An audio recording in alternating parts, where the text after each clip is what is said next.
Here's another one I think is interesting, and I think the "we are being disrespected" chorus.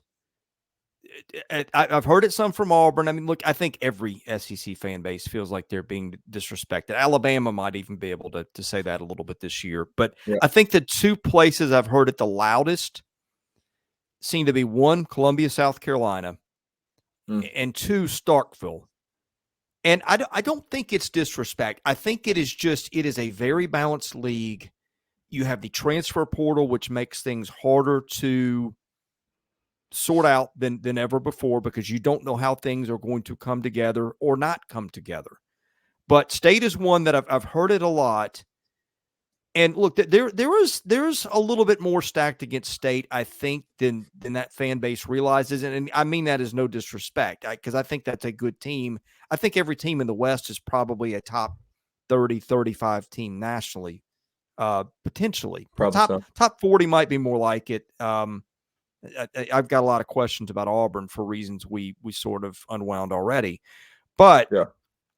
there's a couple of big things against Mississippi State, okay? And I'm not saying they can't be good, but I Yep. think these are the things that sometimes little things end up being big things.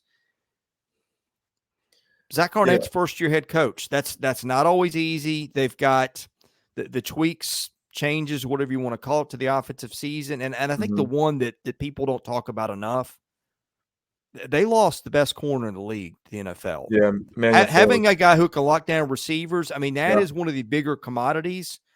Look, they've still got Will Rogers. Oh, they also lost Ra Thomas to Georgia.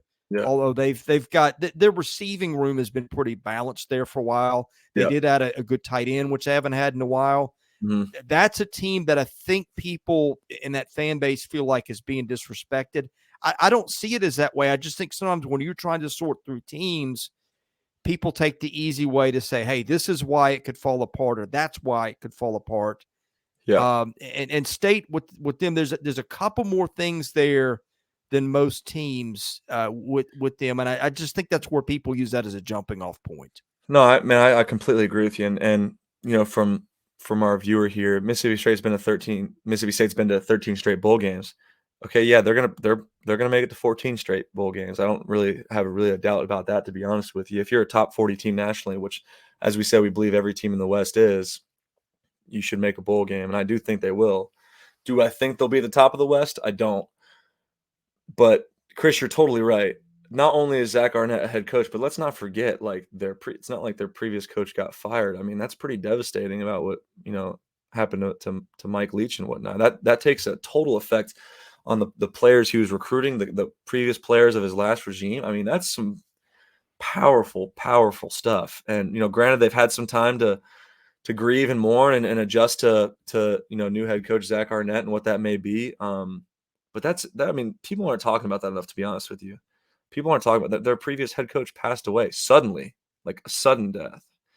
And that's devastating for a program, man, and the relationships he built, especially for such a polarizing guy. And so, but I'll say this about Mississippi State too, man. They have, they're, as we see, 13 straight bowl games. And unless you're talking about the Dak Prescott years, we're never really like top of the SEC, but just a solid team every time you play them. But holy smokes, man, they can produce some NFL talent. I mean, Emmanuel Forbes last year, unbelievable player. Jeffrey Simmons is the face of the Tennessee Titans, an absolute monster and the leader for them. Montez Sweat, I mean, not only do they produce NFL players, but like really, really good NFL talent. And so, they got the guys down there. I don't know what they do or what they feed them down there or whatnot, but man, they developed the heck out of their guys. And so I'm interested to see if Arnett can keep that going and utilize his weapons. I'm interested to see what they do with Mike Wright this year. He's way too talented to be on the sideline. Will Rogers is way too good not to be taking every snap either, to be honest with you. And so I'm interested to see where they use Mike. Is it a wildcat thing? Is it a goal line thing? Is it some with receiver? I mean, the guy can absolutely fly, and that talent and speed is too good to be on the sideline. So hopefully they can get creative enough, to use him. And so, to summarize, is Mississippi State being disrespected? Okay, well, I guess it depends on what your standards are or expectations for their season. I really do believe they'll make a bowl game. I'll be surprised if that streak snaps. but I don't expect them to be up there with Alabama and LSU in the West.